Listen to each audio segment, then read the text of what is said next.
మీ బిడ్డలు ఇంకా ఉన్నత స్థానాన్ని తీసుకురావాలన్నా మీ చేతిలో పైసలు ఉండాలి.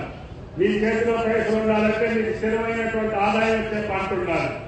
ఆ పంట ద్వారానే మీ కుటుంబాలు శాశ్వతమైనటువంటి పేదరికం నుంచి మీ పిల్లలు బయటికి వెళ్లే అవకాశం ఉంది. ఈ రోజు నేను చెప్తున్నా, ఇక్కడ ఐటీ కంపెనీలో పనిచేసే ప్రతి పిల్లోడు కూడా శుక్రవారం రాత్రికి వెళ్ళి శనివారం ఆదివారం వ్యవసాయం చేసి మళ్ళీ ఉద్యోగానికి వస్తుంది. ఆయన సాఫ్ట్వేర్ ఇంజనీర్ కంటే కూడా ఆయిల్ ఫామ్ లో ఎక్కువ జీతం వస్తుంది. మీ కలెక్టర్ల కన్నా ఎస్సీ కన్నా 5 ఎకరాలు ఉన్నటువంటి ఫామ్ ఆయిల్ రైతు ఈ రోజు సుఖమైనటువంటి జీవితాన్ని, సంతోషకరమైన జీవితాన్ని గడుపుతున్నాడు. కాబట్టి రేపు భవిష్యత్తు ఈ రోజున రైతు బిడ్డకి ఎవరు పిల్లలు ఎవరు లేదంటున్నారు.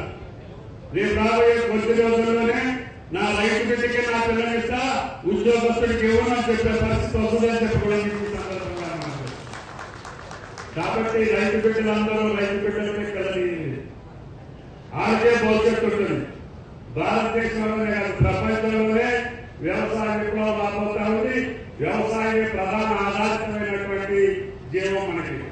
మన బిడ్డలందరూ కూడా వ్యవసాయం నేర్చుకోవాలి.